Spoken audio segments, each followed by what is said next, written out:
Hey there, planners. Today I'm going to share probably the most critical tool in my planning system, and that is my weekly review process. I want to talk about how I take the time each week to look back, reflect, and prepare for the week ahead, and why I think that is so important. So go grab your planners and let's get planning.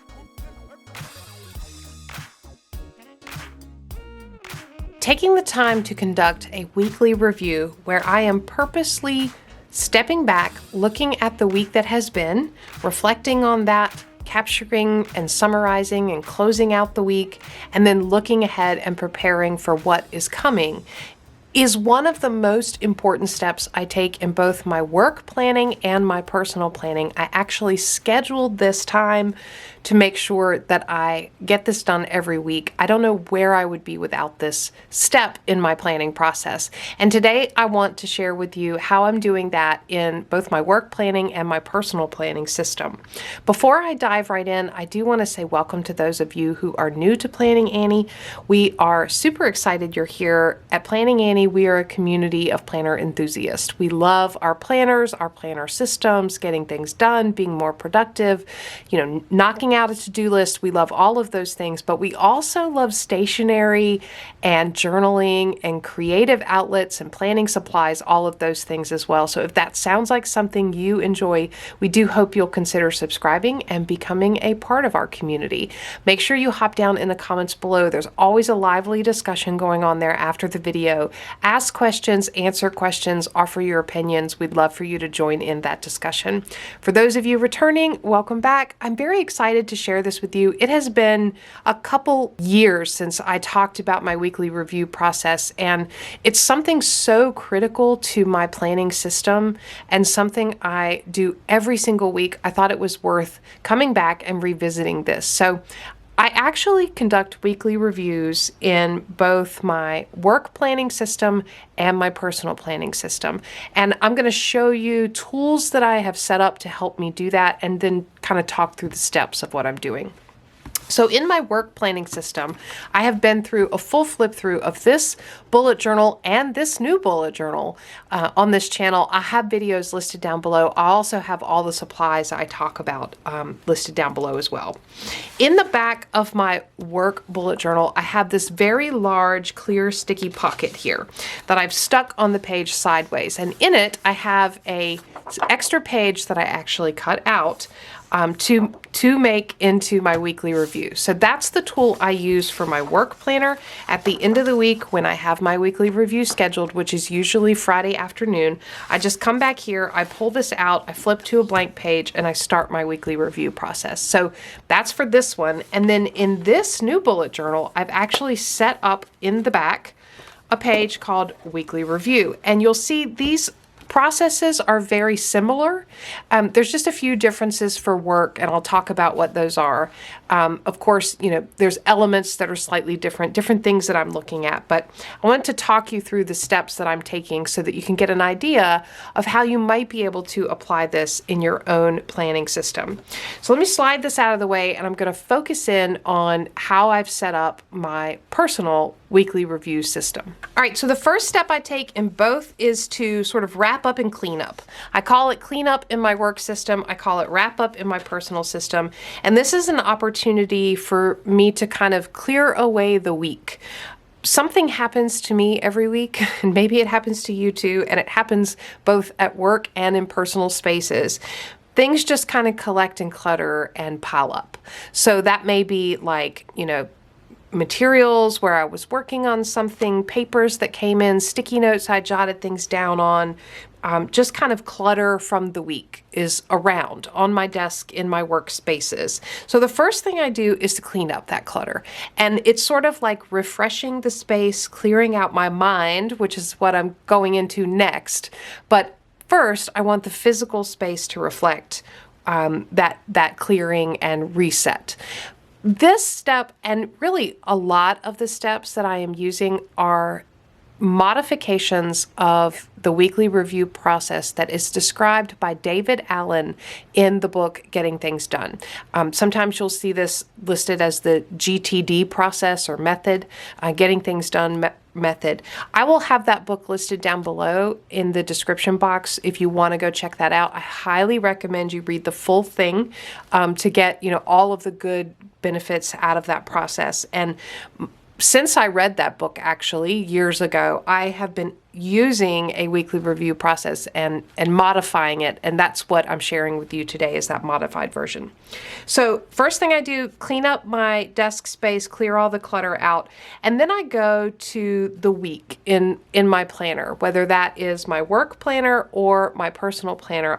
I go to the week that I'm ending, and I bring all of the action items to current status. So for example, if I flip to a week in my planner that has passed, you will see that I have action items. Some of those actions I may not have completed. So for example, here's an open action item. I will either need to close that out to say it's done, or maybe I just want to note it that that's something that's not done and I need to move it to the next week because it hasn't been completed this week. So I just go through everything and bring everything up to current status. What is the status of all the things I said I was going to get done this week? And then I do a little bit of reflection in my personal planning. I sort of think about and sometimes journal out what went well this week, what did not go very well, what do I want to do differently, what's on my mind, just a little bit of journaling. And I will just grab a blank page, grab an extra notebook, turn to the next page in my bullet journal and just kind of write out those things. Or sometimes I don't even feel I need to write them out. I can just kind of do a mental checklist. So it's whatever works best for you. In my work planning system, additional things to that, I will bring all the actions to current. I really pay attention to things that are getting delegated or if they've been canceled. I also get my inbox, my email inbox to 0, and then I go ahead and set up the weekly planner pages for the next week. Here in my personal planning, the next step category of steps I'm taking is to capture. So this is where I am looking at all the things I need to do from the various inboxes and sources. And that can include flipping to my future log. I have a future log set up at the beginning of this bullet journal, and I would come here and say, okay, is there anything on the future log that's been added that I need to pay attention to? I will look at my project pages. I will look at my someday maybe list, any items from the previous week that I did not get done that need to be carried over. I'll look at we use a Google Calendar as a family, so various family members will add their things in.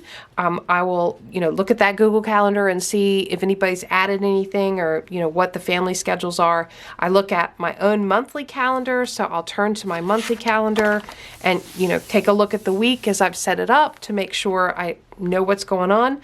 I also look at my goals, my reoccurring task, notes that I've taken, my journaling, my work schedule, chores, all of that stuff. So all of the places where things that I need to do collect in my planner system, I'm making sure to look at those and then pull those in to the week that is coming up and kind of assign them where they need to go.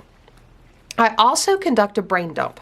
So you guys see me set this page up, and I've talked about this over and over again in my planner system. Every time I set up a new planner, I always include my reoccurring task list and my brain dump trigger list.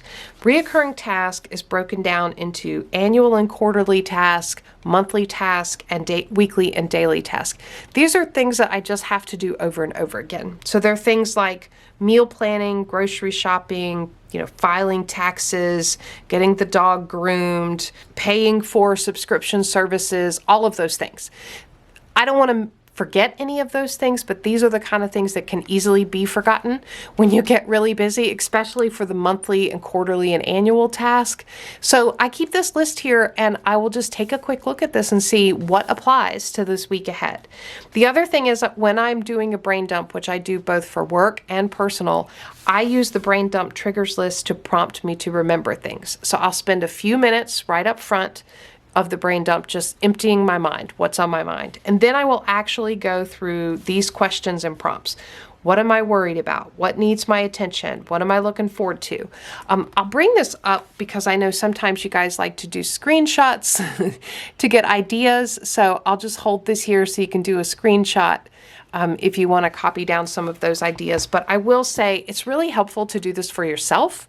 If you are trying to create your own personalized reoccurring task list and trigger list, the best way to do this is to go back through your planner. So pull out this year's planner, last year's planner, the year before, whatever you have, and just start flipping through the pages. And what are you doing on an annual basis? What are you doing repeatedly on a quarterly basis? What are you doing on a monthly basis? Take note of those things. That becomes your reoccurring task list. And then kind of capture, like, what are the questions you would ask yourself to get to the things in your planner?